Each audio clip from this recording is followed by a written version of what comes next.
Assalamualaikum warahmatullahi wabarakatuh. Selamat sore, jumpa lagi dengan saya Edi Junichiro di Dialog Ruang Tengah. Hari ini saya kedatangan tamu istimewa. Ya, beliau ini nanti akan kita berbincang panjang lebar tentang dampak dari sisi ekonomi dari COVID, ya, dari virus corona. Tapi sebelum itu saya ingin mengingatkan teman-teman semua, karena kita masih dalam kondisi pandemi corona, untuk selalu ingat pesan ibu. Satu, mencuci tangan. Kemudian memakai masker, dan ketiga nanti menjaga jarak, kita menjaga jarak. Bintang tamu saya yang datang hari ini adalah Kepala Bidang Pengembangan Perdagangan Dalam dan Luar Negeri Disperindak Provinsi Kepulauan Bangka Belitung, Bapak Armaini SP. Beliau akan didampingi bersama dosen Sekolah Tinggi Ilmu Ekonomi Institut Bisnis Ekonomi dan Keuangan Pangkal Pinang, Bapak Dr. Rizal R. Manulang MKOM. Baik, biar lebih seru, biar lebih mantap, kita langsung panggilkan bintang tamu saya, Bung Rizal dan Pak Armaini. Ini beliau. Nanti teman-teman saya kasih tahu, silakan menyampaikan pertanyaannya jika ingin bertanya ataupun pengen memberikan tanggapan atau reaksi apapun, silakan komentar di live Facebook kita hari ini. Ya, silakan kita sambut bintang tamu kita hari ini, Bung Rizal dan Pak Armaini. Ya, silakan Pak.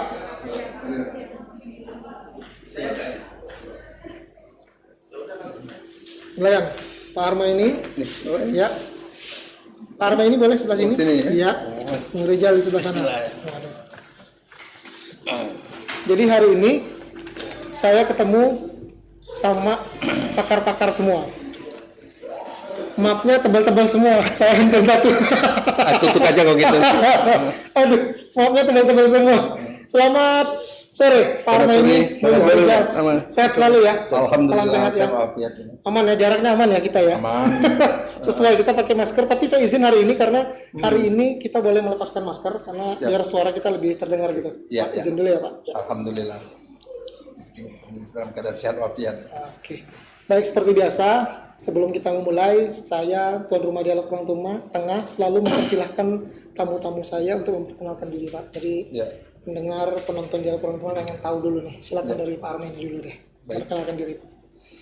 Terima kasih pada host yang saya banggakan dan kepada para pemirsa dimanapun Anda berada yang menyaksikan acara ini.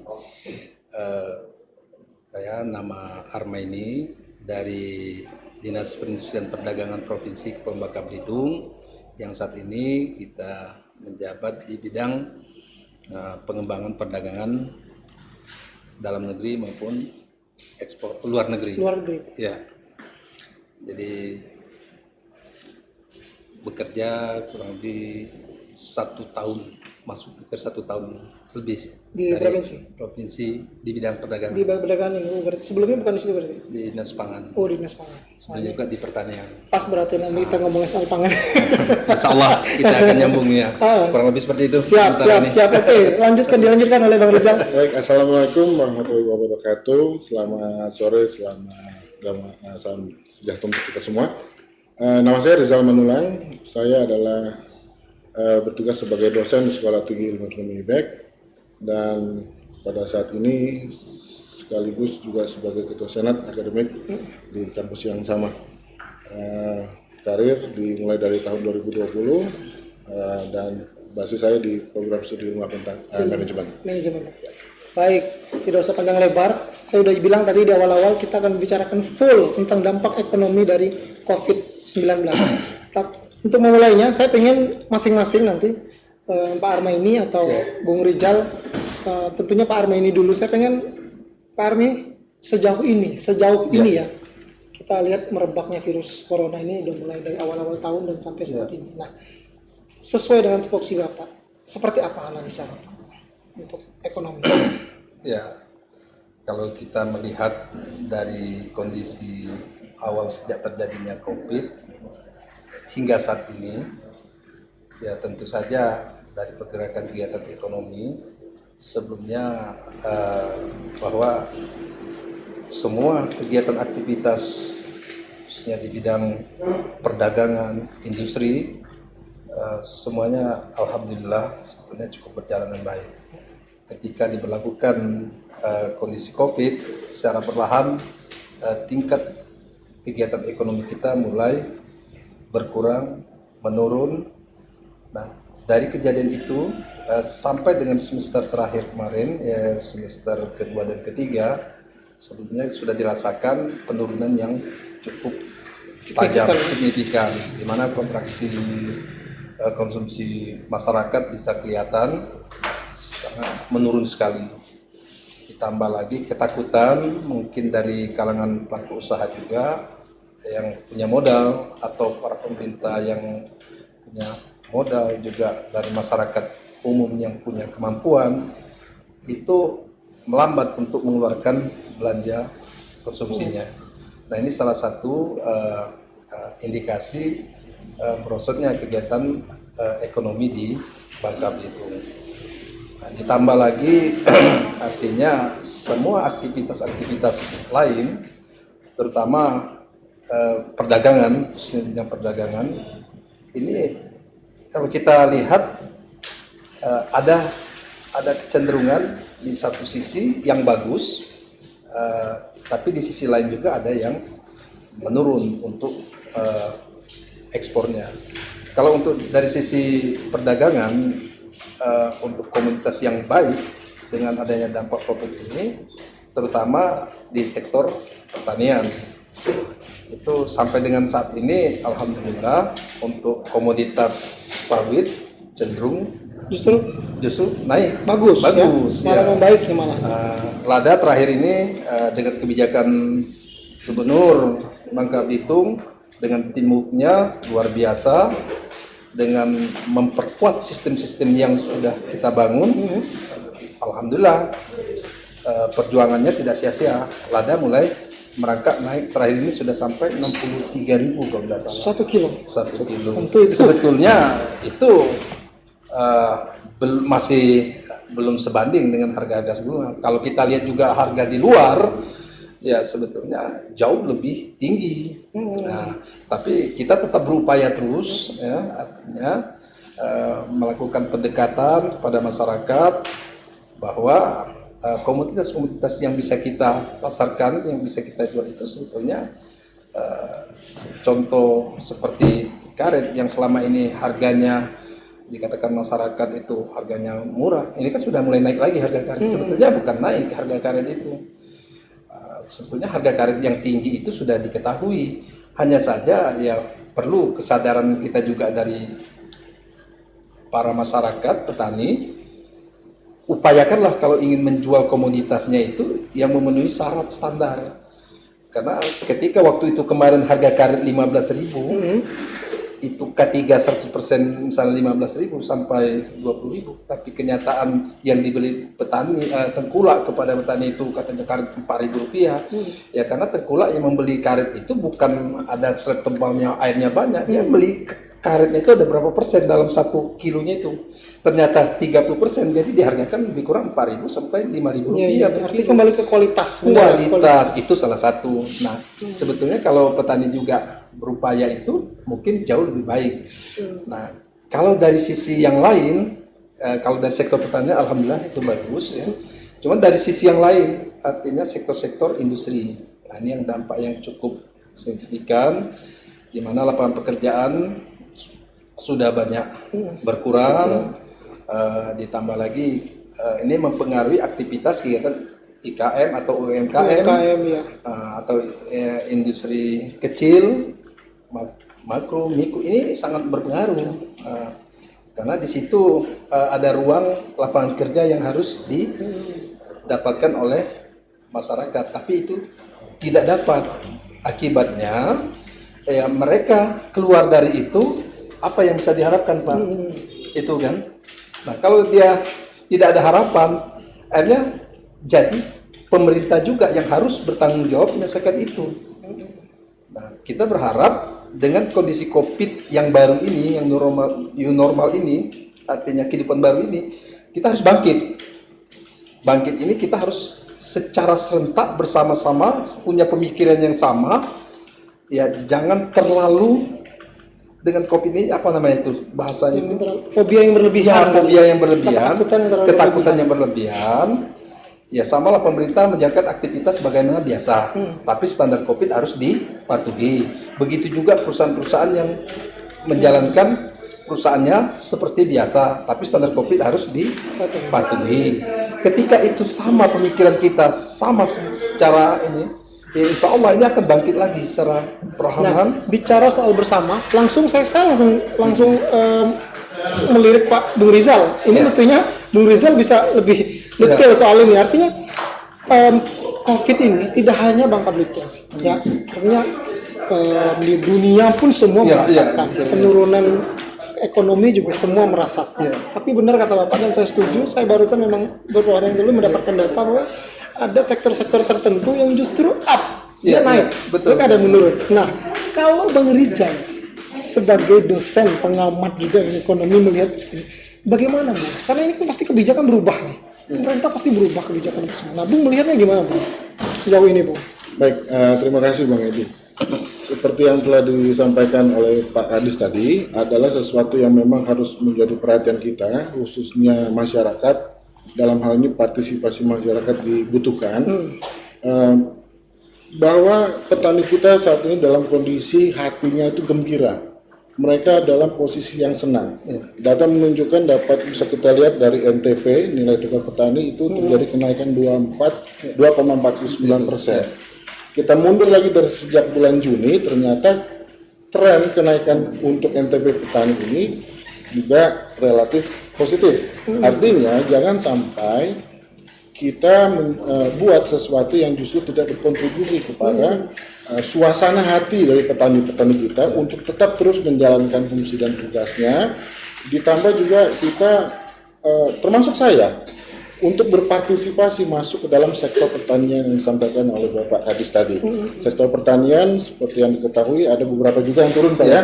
Salah satunya perikanan. Tapi kalau kita lihat data yang ada, garis pantai yang terpanjang Bangka dan Belitung, kenapa tidak bisa kita olah? Kualitas air asinnya juga bagus dan juga mungkin bisa diberdayakan dalam rangka untuk mengembangkan usaha keramba apung dan sebagainya. Nah, menurut hemat kami ini juga bisa digunakan dalam bentuk kolaborasi dengan sektor yang lain, khususnya pertanian dengan sektor pariwisata.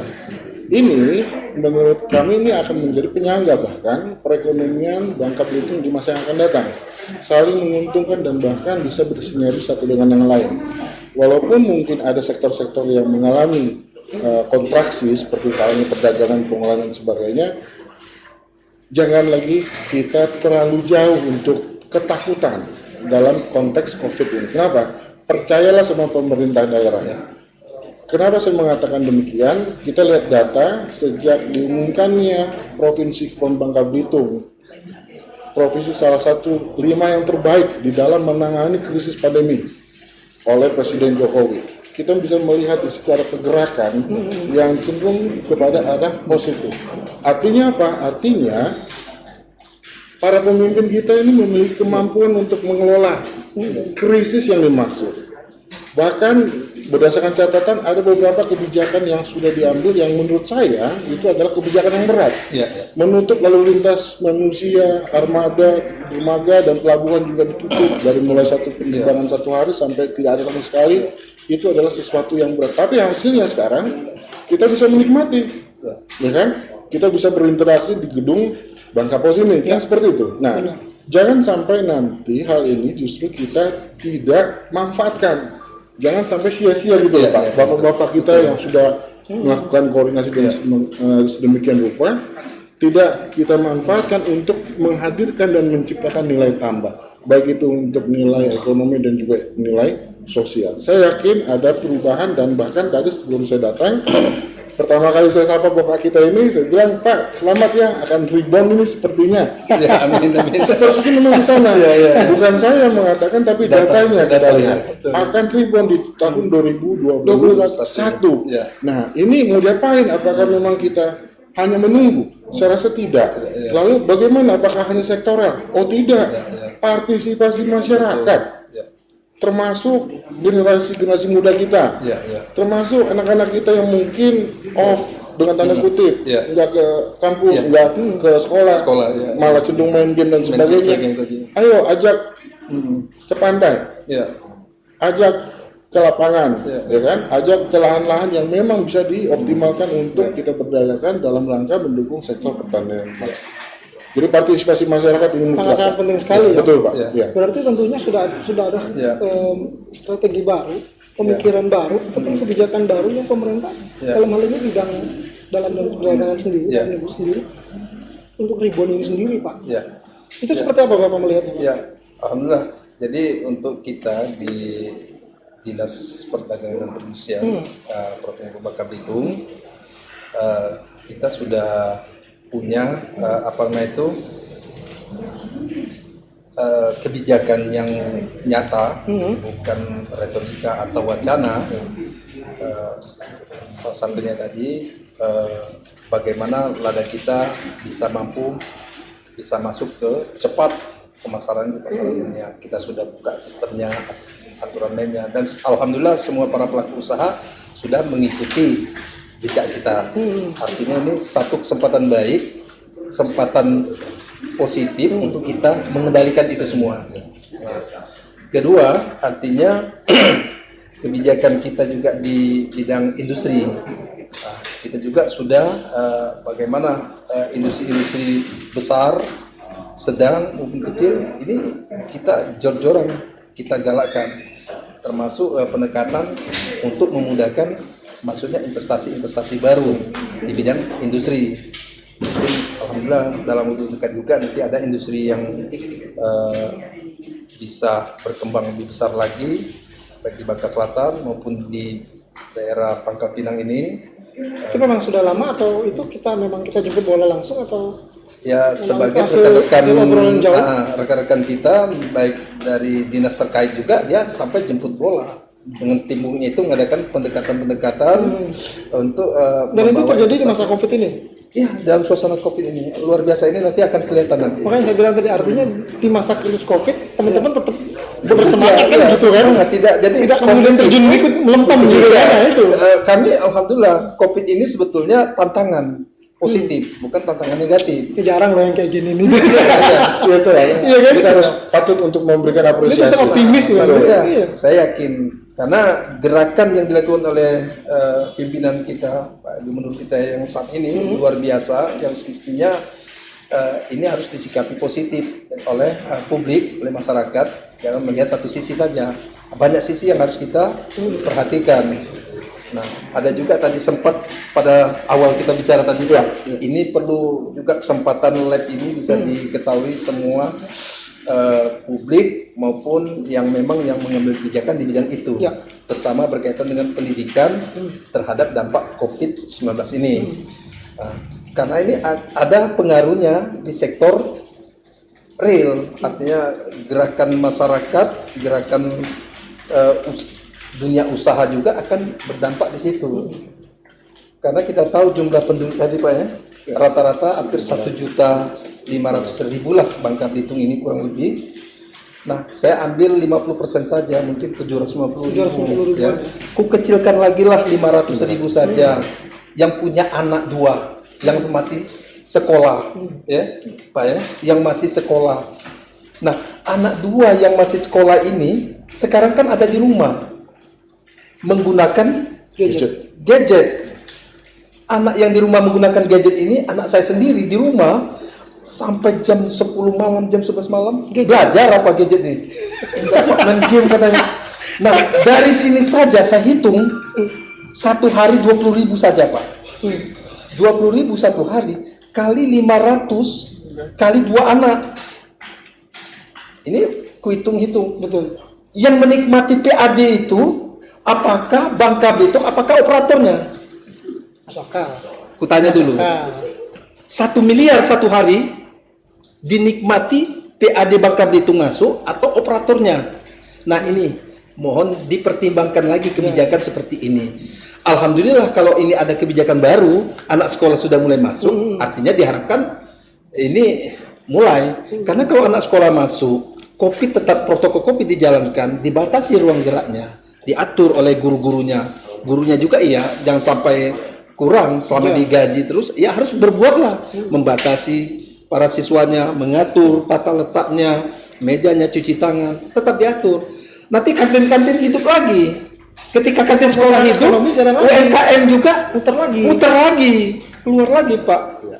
Kita mau membangkitkan itu. Iya. Nah insya Allah kalau itu berjalan 1 miliar itu ya mungkin tidak untuk operator lagi, tapi kembali lagi ke masyarakat kita. Tapi balik lagi Bang Rizal, sebenarnya kita jarang mendapatkan yang optimismenya kayak gini.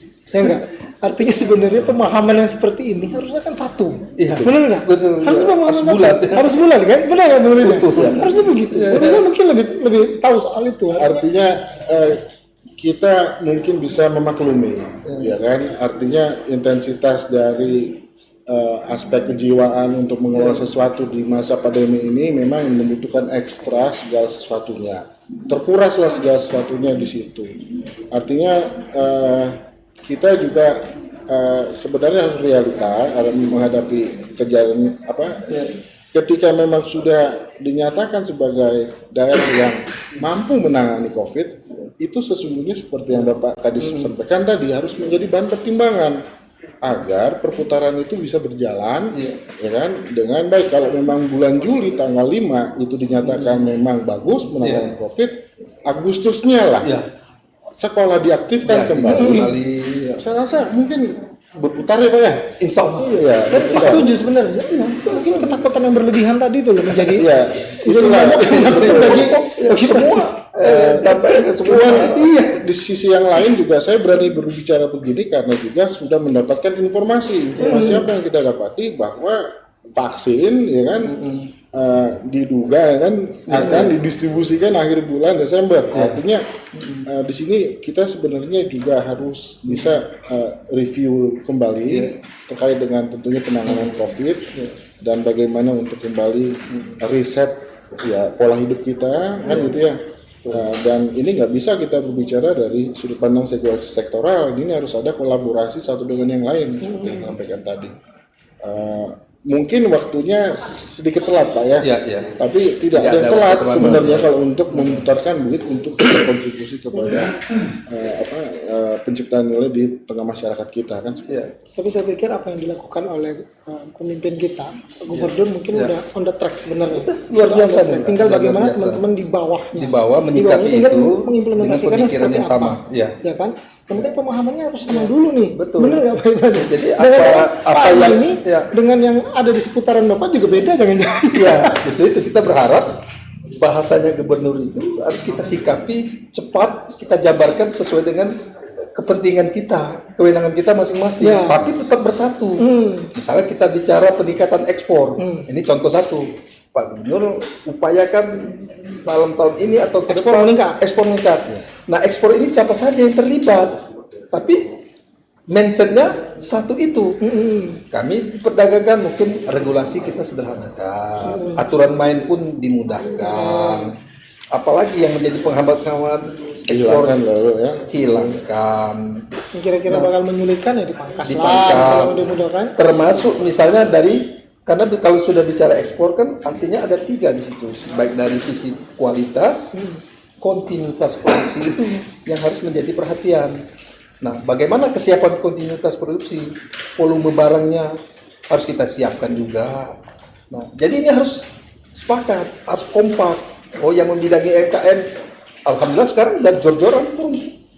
Tahun-tahun di bidang UMKM udah mulai. Udah. Padahal Tadi yang paling banyak teriak tuh di situ Pak sebenarnya. Yang paling banyak teriak. Bisa lihat tadi barusan juga saya turun, ada pelatihan keterampilan, ada berapa perwakilan itu kerajaan-kerajaan itu dibangkitkan dari grup UMKM. Tapi itu kenapa tidak dimulai dari beberapa bulan yang lalu? Oh sudah dari bulan lalu. Cuma kenapa baru-baru sekarang? Pasarnya. Sekarang kan daya beli masyarakat. Kalau UMKM berjalan, tapi siapa yang mau beli? Pertanyaannya kan? Nah itu sudah jalan. Tapi keterbatasan daya beli masyarakat. Tapi itu bukan karena sudah di ujung tahun, bukan ya? Bukan. Sudah. Persoalan tadi, kita ini mau membangkitkan daya beli masyarakat yang selama ini menurun. Ya mungkin salah satunya tadi menciptakan lapangan kerja. Kalau mau menciptakan lapangan kerja, investasi harus kita longgarkan, kita mudahkan.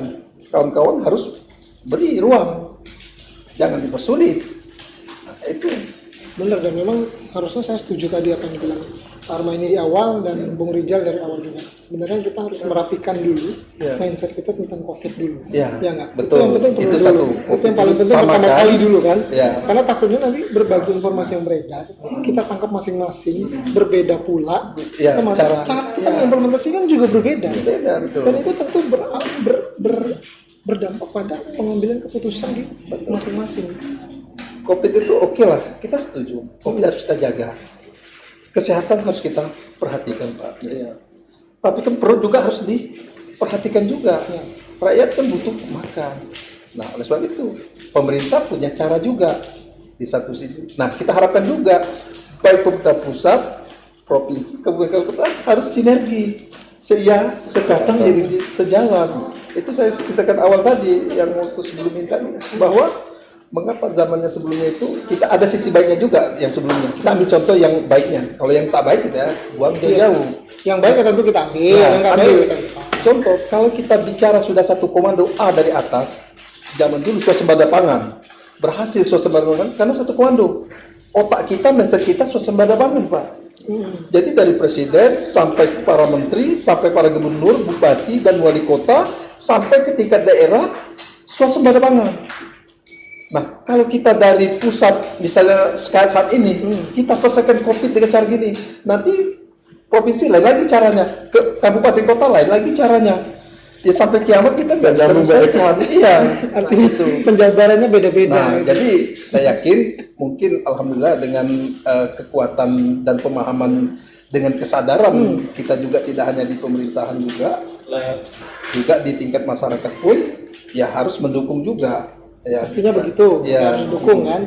Dari semua artinya apa yang sudah menjadi kebijakannya, misalnya gubernur sudah mengimplementasikan, tentu di bawah kepala dinas dan sebagainya Ya, juga harusnya oh iya, satu frame satu, dong, kan. iya. Nah, Artinya, ketika Pak Gubernur sudah menginstruksikan A, ya harusnya A kan begitu, semua kan? lah, ya A dengan program-programnya yang Nah, menyentuh aspek kehidupan di masyarakat. Jadi anggaran-anggaran itu betul-betul digiring, ngerucut dengan besaran anggarannya, dengan kekuatan anggarannya, betul-betul satu titik. Baik menyelesaikan COVID maupun menyelesaikan ekonomi. Mau meningkatkan ekspor tadi, di sektor pertanian meningkatkan produksinya, dikawal, lahannya juga harus didukung dengan perizinannya. Jadi semuanya, jangan ini sudah bagus, di sini juga menghambat. Nggak selesai-selesai juga. ya artinya sinergi semuanya juga harus Ya. terjalin dengan baik. Betul. Dan lagi-lagi karena memang pemimpin itu sudah bilang A, mestinya ke bawah juga harus A. Iya, Terlepas mereka punya persepsi lain, semua, tapi ada rambu-rambunya ya di situ ya. rule of the game-nya sudah ada Betul, sebenarnya kan? iya. Itu harus begini. Nah, sejauh ini Bung Rijal melihatnya seperti apa, Bung Rijal? Sejauh ini. Saya akan menggunakan data yang dirilis dari BPS. Iya. Persepsi pelaku usaha dampak COVID terhadap rencana pengembangan usaha. Ini mungkin ada kaitannya juga dengan tutup tahun dan juga apa yang disampaikan oleh Bapak Kadis tadi. Ternyata usaha menengah dan besar menjawab bahwa 49,32 di antara mereka itu tidak ada memiliki rencana pengembangan di tahun 2021. Paling tidak ide yang mereka miliki itu hanya di sekitar 31,08 dan itu pun idenya itu belum tertulis, belum tertumpahkan dalam suatu bentuk dokumen yang bisa menerjemahkan program kerja. Ini baru obrolan Di lisan. tahun 2021. Ya, termasuk juga obrolan lisan. Artinya gini, ini kan sudah 2 bulan lagi berakhir di tahun 2020.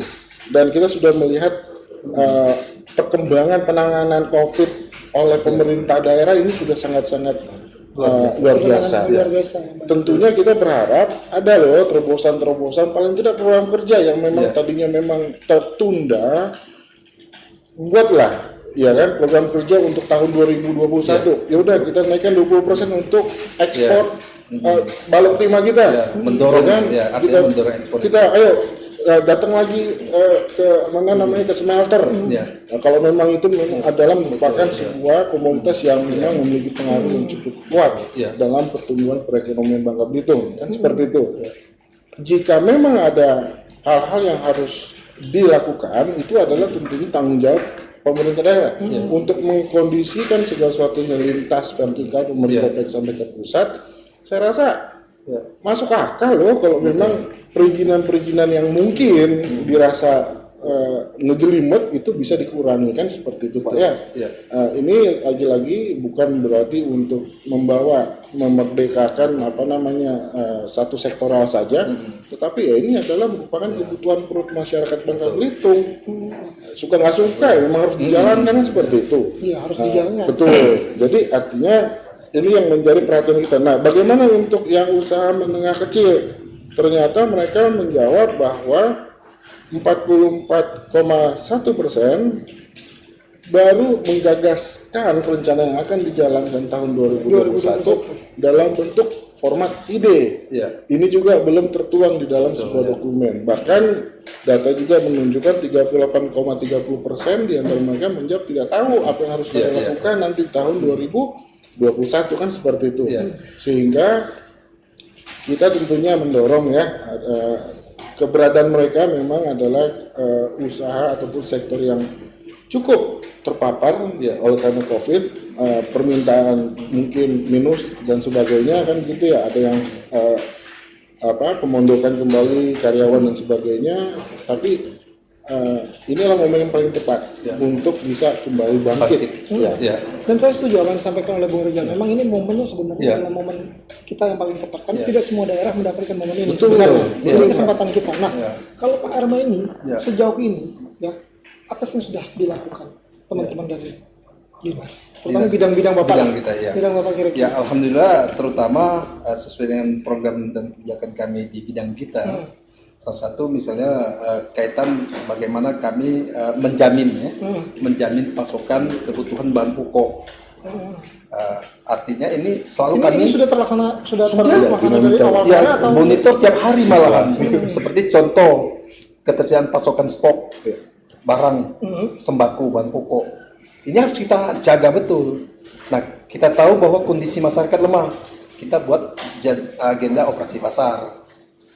Kalau saya tahu itu sudah sering terjadi dilaksanakan benar. Saya tahu Kedua, buat pasar murah itu rutin sudah. Nah, sekarang persoalannya kita punya program tergantung kesiapan mental dari kabupaten kota juga. Ini kita punya program. Kami tidak bisa akan menjalankan program ini ketika tidak ada dukungan kabupaten kota. Terutama pasar murah itu dilaksanakan di kabupaten kota. Apakah mereka siap? Kita sampaikan. Ternyata ada beberapa kabupaten yang siap, ada kabupaten juga yang belum siap. Alasan COVID. Sebetulnya kalau bicara COVID, tempat lain mengapa bisa, di sini mengapa tidak bisa? Itu kan pertanyaan, Pak. Nah, sebetulnya kembali lagi ke persoalan tadi, artinya apa yang sudah kita jalankan itu salah satu. Kedua, kita sesuai dengan batasan kewenangan kami untuk menggerakkan ekspor, kita mengadakan pendekatan dari aspek misalnya sesuai administrasi kami, setiap ekspor yang datang mau bawa keluar kita mudahkan. Artinya terutama dari surat menyurat. Ketiga, kita juga mengadakan pendekatan. Kemarin kita juga dengan webinar dengan BI Bank Indonesia. Alhamdulillah mereka sepakat dan ada ide bagus ini. Dengan kondisi data bahwa ada berapa pelaku usaha yang IKM, UKM yang sekarang sudah berkembang yang dibina oleh koperasi maupun dibina oleh IKM kita atau juga ini akan kita kumpulkan, akan kita undang dengan perwakilan-perwakilannya, nanti difasilitasi kembali oleh BI, Bangka Belitung mungkin kita sampaikan nanti oleh BI dalam waktu dekat ini ada rencana akan koordinasi ke BI perwakilan kita di Tokyo. Nah, dalam rangka apa? Dalam rangka untuk mendekatkan pasar kita. Bukan keinginan kita, tapi kebutuhan pasar. Jangan sampai salah persepsi. Ya, karena jangan salah persepsi. Kalau kita salah persepsi keinginan kita, ya kita ingin semua, Pak. Pengen usaha ini, buka ini, dapat bantuan ini, pajakan ini. Tapi yang dibutuhkan mereka ini apa? Oh, ternyata lada bentuknya seperti ini, kualitasnya ini, standarisasi ini, karet begini, atau komoditas lain kerajinan seperti ini. Nah, alhamdulillah, ini menurut teman kita di BI itu sudah ada perwakilan kita di BI Tokyo itu sudah banyak Udah banyak list ininya kali ya. Link untuk Linknya. ya untuk mendapatkan pangsa pasar kita di sana, termasuk atas perdagangan kita di luar negeri juga sudah kompak sekarang ini untuk membantu sesuai instruksi Presiden untuk mempercepat ini bagaimana ekonomi kerakyatan ini akan Mungkin dibangkitkan. bisa lebih spesifik mungkin item per itemnya kali ya. Ya. Ada juga ya sehingga pasar-pasar apa yang diinginkan di sana Iya, kita tahu. nah itu salah satu misalnya ternyata di pasar A ini misalnya di Uni Eropa yang memang di sini kita juga punya produksi dan berlimpah dan sudah diakui, ini yang menjadi target tempur kita istilah itu untuk kita jual kepada mereka dan dia tahu bahwa ternyata harga yang dia rasakan selama ini berbeda dengan harga yang kita pasarkan. Nah ini peluang bagi kita. Secara ekonomi, kalau ketika harganya bagus, kualitasnya bagus, dan agak sedikit turun dibandingkan di pasar mereka, tentu dia akan beralih ke kita. Apalagi cita rasanya terjamin. Contohnya lada saat ini. Nah selama ini kita tahu lada kita ini sebetulnya bukan harganya murah yang diterima ini. Ya karena masih tahap broker ke broker. Asosiasi juga ternyata di dalamnya juga grupnya broker. Nah kita keluar ini. Kita pangkas mata rantai yang tidak beres ini. Dengan tegas gubernur, kita langsung ke titik end usernya, ke marketnya langsung. Itu wacananya. Bukan wacana, sudah ada sebagian sudah jalan. Oh sudah gini. Ya, ada berapa juga rekan-rekan kita seperti pelaku usaha Sudah ada lada. eksekusi seperti itu. Sudah. Jadi bukan wacana lagi. Ini sudah ada pendekatan, sudah kita lakukan penjualan kemarin dari Bu Pipi Belitung itu sudah ada 90 ton Pak, 90.000 ton. ya luar Sorry, biasa. 90 ton ada titik. Berarti kalau boleh saya bicarakan ini sudah berapa banyak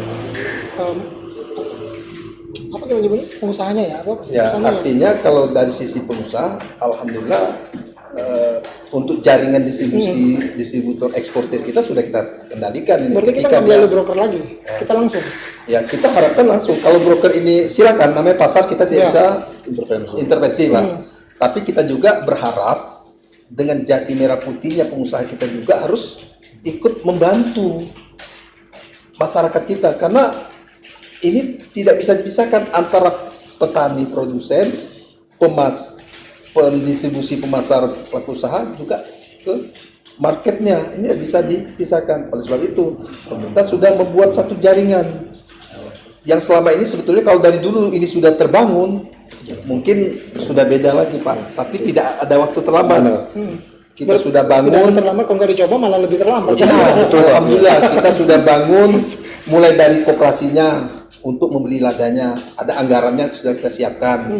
Kita sudah siapkan resi gudangnya yang selama ini konotasi masyarakat sampai di demo ada biaya bla bla bla. Alhamdulillah sebetulnya Sudah clear. ada clear.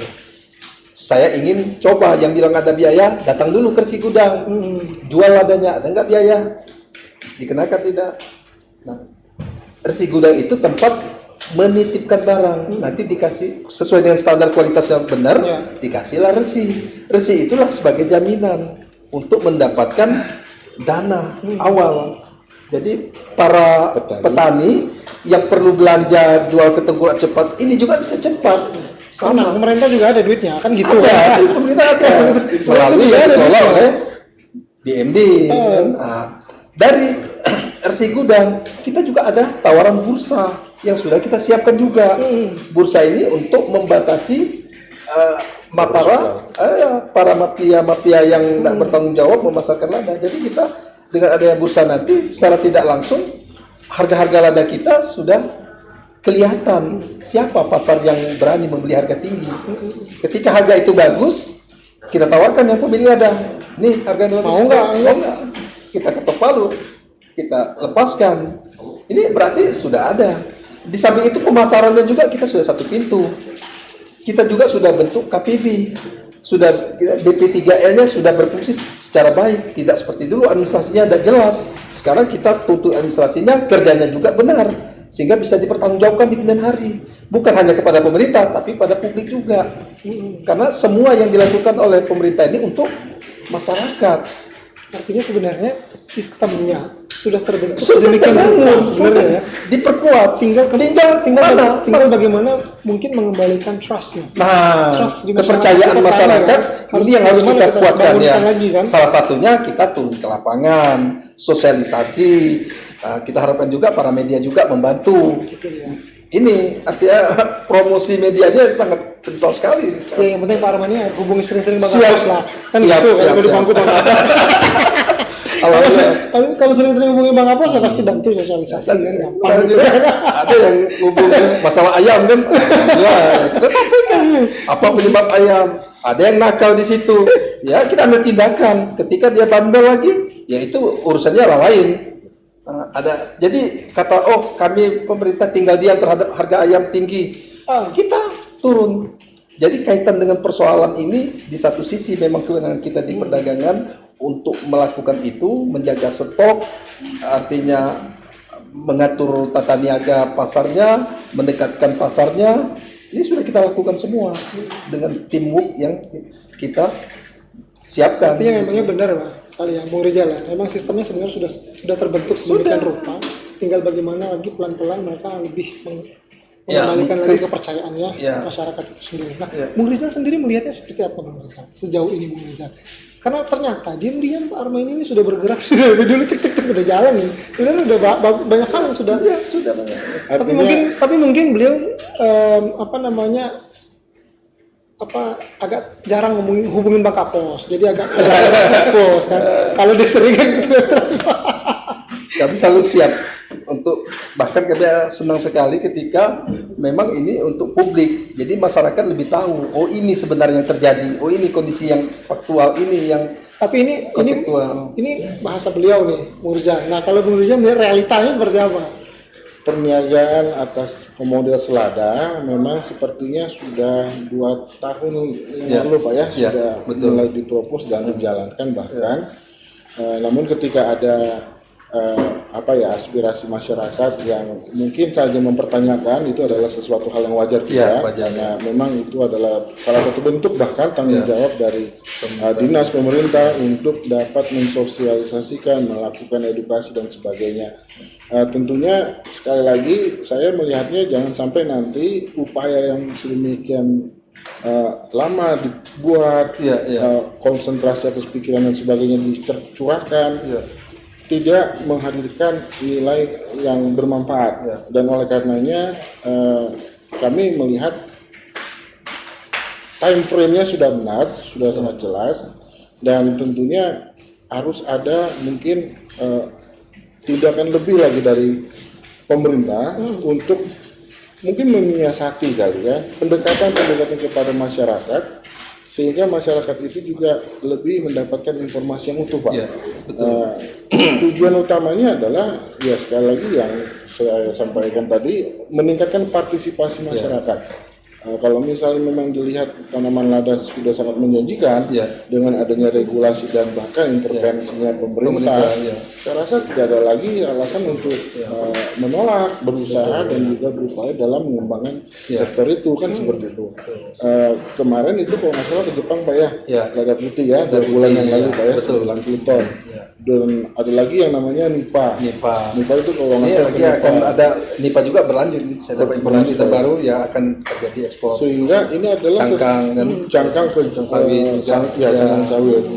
Ini sesuatu adalah hal yang mungkin baru bahkan bagi saya. Udah lama saya di sini dan saya baru melihat ada loh informasi bahwa komunitas di luar dari Timah juga menjadi pendidikan pasar asing.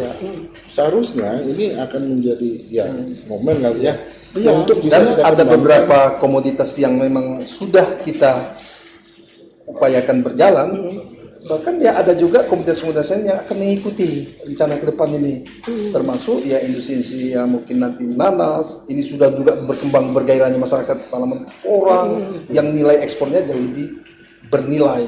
Ini sudah kita mulai semua itu. Dari teman-teman di sektor pertanian itu sudah mulai bergerak. Jadi Pak Gubernur itu ingin semua sektor itu bergerak.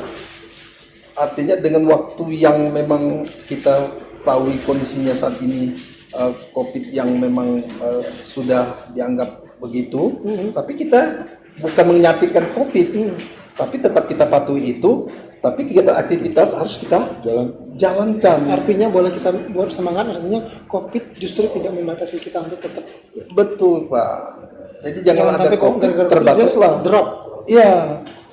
Jadi ya itu tadi, termasuk sekolah juga harus bukalah sekolah itu, belajarlah sehingga kita kasihan nanti anak sekolah kita yang 10 tahun ke depan, jaminan nilai intelektualnya nanti kalau dengan dia dikurung masuk beban pelajaran dia ini, saya tidak jamin itu Pak. Nggak apa-apa Pak, paling tidak kan dia kuat di daya tahan. Nah. Tahan mata. Tahan mata. Daya tahan mata. Tapi tahan dulu, Siap. ya. Pak Armaini, Bung Rizal tahan dulu. Saya akan break untuk 1-2 menit ke depan, tetap di dialog ruang tengah.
Oke, terima kasih buat teman-teman semua pecinta dialog ruang tengah masih stay bersama kami di sini. Saya sangat semangat sekali karena ketemu sama Pak Armaini dan Bang Rizal yang satu frame dengan saya soal COVID. Oh gitu, Pak, saya setuju dengan apa yang disampaikan Bung Rizal dan Pak Armaini dari tadi. Kenapa saya bilang artinya sebenarnya pemahaman kita harus sama dulu. Ya. Ya kan, kalau pemahaman kita tidak sama, kita berbeda-beda, maka ya apapun sistemnya, apapun yang mau ditawarkan tetap karena kita tidak sama, pasti tidak akan ketemu. Tidak akan terima. Iya kan, Bapak ke kiri, Bang Rizal ke kanan, saya ke tengah, ini kita nggak bisa ketemu. Saya lebih setuju dengan itu sendiri. Nah, kalau melihat itu sendiri kan sekarang banyak yang teriak nih Pak, UMKM teriak, ini teriak, ekonomi lemah, PHK di mana-mana. Ditindak seperti apa sejauh ini untuk itu? Ya. Langkah konkretnya sejauh ini seperti apa? Karena sampai kemarin saya masih bertemu dengan UMKM yang justru teriak, wah kami drop nih selama ini kita drop aja. Saya belum, dari puluhan UMKM yang saya temui hanya ada satu yang bilang justru naik di masa COVID. Artinya hampir 99% pasti drop. Ini salah satu, ini UMKM di bidang apanya dulu ini kan ya. Artinya gini, sesuai dengan program kita juga, kita sebetulnya sebelum COVID juga sudah kita lakukan itu. Ada namanya pendekatan pasar. Pendekatan pasar kami dalam rangka di bidang promosi produk barang. itu kita juga ada kegiatan di Batam. Batam itu ada program kita siapkan di situ gerainya, tempatnya, kita fasilitasi biayanya, sarananya gratis. Mereka boleh kirim barang situ dan itu sudah dicoba. Nah, awalnya bagus, tapi ketika Batam sudah nutup diri, pasarnya juga sudah tidak boleh masuk lagi, akhirnya produk-produk kita itu kemarin, waduh kasihan juga ini, akhirnya banyak diretun kembali kan, artinya bukan kenapa, kembali lagi kepada persoalan pangsa pasarnya. Nah kalau pangsa pasarnya sudah mulai, ini dampak lagi pada pelaku usaha itu sendiri. Bagaimana dia jor-joran ingin memproduksi besar-besaran ketika target pasarnya tidak tercapai. Ini kan akan berpengaruh, misalnya sebuah perusahaan mengurangi karyawan. Kalau sudah mengurangi karyawan, otomatis ini jadi pengangguran. Kalau jadi pengangguran, ada beban pemerintah untuk wajib, bukan sebentar lagi, wajib untuk diatasi. Itulah salah satunya. Seperti kalau bidang kami kaitan dengan data perdagangan lapak-lapak. Jadi ada batasan Pak kami. Kalau kami misalnya perdagangan ini kepada misalnya pedagang kaki lima, kita minta data teman-teman kabupaten kota ada berapa data pelaku usaha yang dia kan misalnya dapat usaha jual-jual sayuran, cabai. Ini kan ketika orang belanja kan sayurnya tidak laku, cabai-cabainya mungkin terlambat, ada yang busuk, terbuang. Dia pulang kosong. Ini kan salah satu dampak. Nah ini wajib kita dibantu itu. Ada datanya. Ya, sekarang kan sudah ada bantuan. Nah cuman yang perlu kita gariskan kalau bisa ke depan bicara data yang kita bantu itu betul-betul satu pintu. Tapi yang memberikan masukan misalnya dari perdagangan, misalnya ada 100 pelaku usaha lapak, nanti di bidang lain satu juga usahanya di bidang mungkin kerajinan lain lagi. Nah, ini harus satu data, satu simpul. Harus sentralisasi. Sentralisasi sehingga memudahkan kita untuk memilih siapa yang belum, siapa yang sudah. Nah, ini kadang berdasarkan data di lapangan juga ya kelihatan ada. Saya yakin jangan-jangan nggak sinkron datanya. Iya. Nah, tapi terlepas itu mungkin alhamdulillah kawan-kawan sudah memperbaiki data itu sehingga data itu nanti diharapkan benar-benar valid, orang-orang yang tepat mendapatkan bantuan. Nah, dengan kondisi yang sekarang ini artinya akan diperbaiki kembali dengan bantuan pemerintah, ada yang berapa ratus ribu kalau salah per hari apa itu ya. Nah, dan sampai ibu ini dapat di sini, dia dapat juga dari sini. Harusnya ini terbagi rata kan gitu. Nah ini oleh sebab itu ini salah satu yang upaya kita dari sisi pendekatan terhadap dampak COVID terhadap pelaku usaha yang mengeluh ini dari sisi yang mana gitu. Jadi kita juga memang hati-hati juga kadang menerima hal-hal seperti ini, tidak langsung telan bulat, kita turun langsung. Seperti ada yang mengeluh dan kretek, katanya pasaran ya ini juga. Ya bukan memang kondisinya pangsa pasarnya, daya belinya menurun. Memang lagi turun ya. Lagi turun. Mau dipaksakan jor-joran kita produksi, kemarin saya tanyakan, ya Pak gimana? Nah tapi alhamdulillah ini setelah bandara, lapangan terbang sudah mulai dibuka, hotel sudah ini. Nah ini sempat kami survei lagi ke pelaku usaha ini, Pak ini sudah mulai. Nah kereta kempang juga sudah mulai keluar. Ini sudah mulai bangkit. Artinya yang selama ini triwulan kedua ketiga terkontraksi turun tajam. Sekarang udah mulai agak ini alhamdulillah mulai merangkak. Nah, juga dari sisi lain kita berharap dari sektor-sektor lain itu sudah jor-joran karena kata kuncinya ini lapangan kerja, Pak. Setuju. Sekarang banyak yang cari lapangan kerja. Ya, lapangan kerja ini yang harus kita karena UMKM ini bagian dari ketika lapangan kerja ada nilai pendapatan, UMKM akan ikut terbantukan. Betul. Tapi kita bicara UMKM jor-joran, siapa mau beli? Tapi kalau lapangan kerja kita bangkitkan, investasi kita laksanakan, pintu gerbang udara kita buka, nah otomatis ini kan mulai sektor ini akan bangkit kembali gitu. Itu salah satu pendekatan kita di mungkin saja event-event seperti apa kita itu kemarin bisa Ya. kembali dibuka. Alhamdulillah lagi, ini kan? insya Allah Pak Gubernur kita dalam akhir November dan Desember ini akan ada event besar nasional mungkin internasional nanti kan atau Bangka Belitung ya.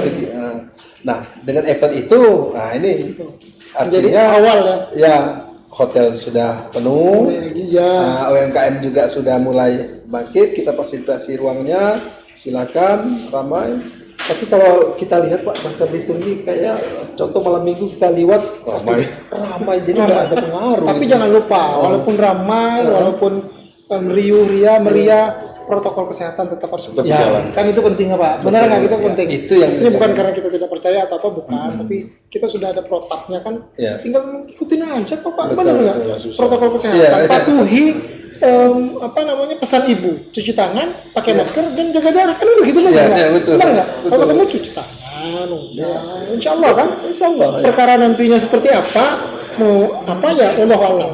Kata kuncinya bagaimana semua orang itu harus kita bangkitkan imunnya itu, imunisasinya, semangatnya kita bangkitkan. Ketika semangatnya bangkit, apapun yang kita hadapi insya Allah selamat. Insya Allah selamat. Benar nggak? Bung Rizal, Setuju, dari sisi akademisi seperti apa Bung Rizal melihat Bung Rizal? UMKM nih Pak ya.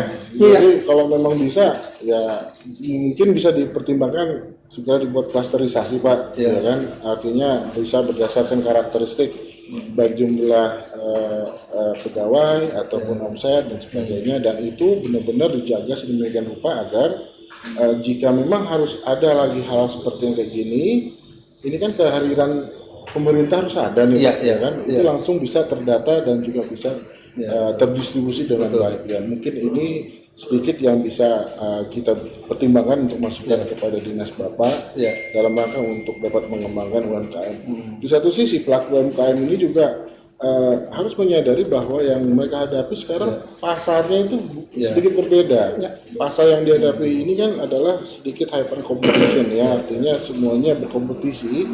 Dan kalau sudah ada kompetisi di situ, tentunya akan berkaitan dengan variabel harga, mutu dan sebagainya. Paling tidak kembali kepada kreativitas dan ide dari para UKM ini. Apakah memang dia bisa mampu untuk bertahan di hyperkompetisi ini? Itu juga akan menjadi sebuah agenda bagi para pelaku-pelaku UKM yang juga adalah merupakan tanggung jawab dari pemerintah untuk terus diedukasi, dibina, kalau perlu ditutor demikian rupa agar UMKM kita tuh naik kelas. Kan Jadi seperti itu, Pak. tambahan ini Pak, karena kebetulan ruang dan kewenangan kami di perintah hanya IKM ya. IKM itu industrinya. Industrinya ya. UMKM itu ada teman-teman di bidang koperasi yang memang punya ranah. Tapi kami juga harus sinergi karena ketika UMKM tentu ada industrinya yang dikelola. Ini harus betul-betul seirama. Kami harus kompak itu, tetap seiring sejalan. Walaupun UMKM dibina oleh koperasi, tapi ada industri-industri yang sebelum dipasarkan ke UMKM, hasil industri ini yang betul-betul kita awasi. Bahkan kita ada program OKOP-nya itu ya. Artinya ketika yang tadi bisa naik kelas bintang, betul ada bintang 5. Nah, untuk mencapai bintang 5 ini harus kita latih, kita bina baik kualitas maupun kuantitasnya. Karena untuk bicara pasar itu tadi dibilang awal tadi, kita harus bicara kualitas, kuantitas, kontinuitas. Ketika ini bisa kita penuhi, didukung oleh memang pasarnya juga, permintaannya, kebutuhan pasar, bukan keinginan kita, memang permintaan pasar itu yang kita. Nah, alhamdulillah memang kita di perdagangan juga adanya semacam pameran talk show. Kemarin juga tahun kemarin kita adakan Trade Expo, itu sudah banyak permintaan dagangnya, dan alhamdulillah dibantu juga oleh Kemendaglu, Kementerian Perdagangan Luar Negeri melalui Atase, dan juga ada sudah tukar yang belum MOU tapi belum sampai ke MOU, tapi sudah ada pendekatan penawaran, sampel barang sudah kita kirim. Terutama kemarin itu lada itu langsung diterima, ternyata mereka tertarik. Nah, kami serahkan, kami pemerintah ini tugasnya hanya 4 Pak, tidak boleh keluar dari itu. Jadi sebagai fasilitator, dinamisator, eksekutor, regulator. Artinya memfasilitasi teman-teman pelaku usaha industri atau apapun agar mereka betul-betul bisa eksis, bisa bangkit, bisa berusaha dengan benar. Regulator, aturan mainnya harus kita sederhanakan, jangan ribet-ribet gitu. Ada lagi dinamisator, mendinamisasi kondisi, benar-benar mereka tuh nyaman berinvestasi di Bangka Belitung ini. Bila perlu nanti dari satu investor itu akan membawa lagi investor yang lain. Mestinya. Ya mestinya. Kalau investor lain datang, kongke-kongke di hotel, nginep hotel, berpengaruh lagi. Nah, ini salah satu pendekatan-pendekatan baik dari fasilitator, regulator, dinamisator, eksekutor. Kita turun langsung mengeksekusikan di mana titik-titik penghambat itu. Kita buang akar masalah. Misal kasus ayam, ternyata ini kita buat surat, tidak perlu takut. Ngapa takut? Kecuali kalau ada tersuap kita, pasti takut. Bukan saya loh yang ngomong. Jangan sampai Dia yang ngomong ya. Tersuap itu ya. Jadi kita hitung. Oleh sebab itu kami dengan tegas langsung buat surat peringatan. Iya. Teguran peringatan. Karena di dalam aturan ayam itu ada harga undang Permendak nomor 7 tahun 2020 yang terbaru itu, ayam itu tidak boleh keluar dari kandang dibeli oleh pelaku usaha tuh di atas 21. Ketika dia 23 lebih, saya koordinasi dengan Satgas Pangan, dengan Indak Poldanya, langsung kami turun ke lapangan. Langsung kami tanya akar masalah, oh ternyata ini, sudah kami eksekusi. Nah, tinggal nanti urusan hukum lah, kalau memang ranahnya tinggal hukum, tapi ini kita ada pendekatan, tegur 1 kali. Oh, masih ada proses Ya, karena pertermin ya. Pertermin satu tegur lah. dulu, hey lo jangan benar-benar lo. Ya, Gitu dulu. tapi surat ada. Ketika dia bandel lagi 2 kali. Memang aturannya begitu. Ini Memang birokrasinya begitu Pak ya. kasih. Nggak bisa langsung main tebas gitu Bisa. kan bisa ya. Tapi kalau dia nakal langsung, kalau dari biasa Indak Polda, kalau yang ada nakal dia langsung tangkap. Urusan kedua itu. Kalau oknumnya Semua terlibat. langsung tebas nggak? Langsung. Kalau Pertermin juga. Hah? Apa pertermin juga? Tergantung. Tergantung nilainya kan gitu. Tapi sejauh ini kita, ya namanya kita dipercaya publik, diberi anggaran dari asal usul publik. Kok kita juga pensiun jadi rakyat. Nah kalau kita pensiun jadi rakyat, perilaku kita masih seperti ini, nanti turun menurun ngikuti, bagaimana nanti? Mestinya banyak-banyak, harus orang kayak Arma ini harus banyak-banyak gitu. Biar enak, eksekusinya enak gitu. Besok-besok nggak usah pakai termin Pak, langsung aja. Ya, pengennya langsung. Tapi kan Cuman susah Pak ya, karena birokrasinya memang seperti itu ya. Aturannya. Rule of the game-nya seperti itu ya. Baik, gitu kan. Sekali lagi saya bilang sebenarnya untuk Bangka Belitung, Pak Arma ini dan Bung Rizal sudah menyatakan, memastikan bahwa COVID tidak menjadi hambatan yang besar. Artinya jika semua pihak bersinergi untuk maju bersama, benar nggak Pak? Ya, bisa maju semua. Ekonomi kita bisa tumbuh, bisa maju bersama dengan sinergi bersama. COVID ya tentu kita tidak bisa memungkiri itu Pak ya. Dunia sudah menjalani itu. Yang penting kita mematuhi protokol kesehatan. Tapi COVID tidak menjadikan kita, memberikan kita justru ketakutan yang berlebih sehingga kita malas untuk bergerak. Malas itu, takut ini. Makanya selalu dikampanyekan, ingat pesan ibu, cuci tangan, masker, dan menjaga jarak. Lakukanlah yang terbaik. Kan begitu, benar nggak Pak? Baik, 1 jam kita bersama, 1 jam lebih nih malam Pak. Tapi saya pengen masing-masing lah, Bung Rizal atau Pak Arma ini untuk closing statement deh. Apa yang mungkin kurang, apa yang mungkin belum tersampaikan bisa disampaikan kembali lagi. Saya mulai dari biar yang muda dulu deh kayaknya. Bung Rizal dulu ya, Bung Rizal silakan Bung Rizal, biar ekonomi kita ke depan jauh lebih baik lagi Bung Rizal. Baik, selamat petang. Datanglah ke Provinsi Kepulauan Bangka Belitung, tidurlah dengan nyaman di hotel dan hostel Kepulauan Bangka Belitung, nikmatilah makanan di warung dan kedai kopi Bangka Belitung, dan nikmatilah alam yang telah disediakan oleh Tuhan Yang Maha Kuasa kepada Kepulauan Bangka Belitung. Ingat pesan Ibu, cuci tangan, pakai masker, dan jaga jarak. salam tangguh. Wah, yes, mantap. Silakan Bu Arwani. Jadi ya kita singkat saja. Yang penting semua stakeholder punya pemikiran, pemahaman yang sama, baik terhadap COVID itu sendiri maupun terhadap gerakan aktivitas baik di perkantoran, baik di dunia usaha maupun di tengah-tengah masyarakat. Artinya tetap berjalanlah secara normal, menginjak dengan suasana baru ini. Kita setelah semangat baru, suasana baru, bangkit untuk kejayaan Provinsi Kepulauan Bangka Belitung. Bangka Belitung bisa. Bisa. Sudah. Baik, terima kasih buat Pak Armaini, terima kasih juga buat Bung Rizal. Saya yakin kalau banyak orang yang seperti mereka, mungkin pemahamannya juga sama, mungkin ekonomi kita akan cepat bangkit. Ya, artinya saya setuju, saya sepakat bahwa COVID betul ada karena memang sudah menjadi mendunia. Tapi tinggal bagaimana cara kita menyikapinya. Ketakutan berlebihan justru membuat kita nanti malah jatuh. Benar nggak Pak? Justru kita malah lebih terpuruk. Jadi alangkah baiknya kampanye menjaga kesehatan, memakai masker, mencuci tangan, kemudian menjaga jarak kita terus lakukan. Bangka Belitung maju. Bangka Belitung bisa. Saya akhiri, saya di Junichiro, kita jumpa lagi di dialog ruang tengah berikutnya. Sampai jumpa. Wabillahi taufiq wal hidayah. Wassalamualaikum warahmatullahi wabarakatuh.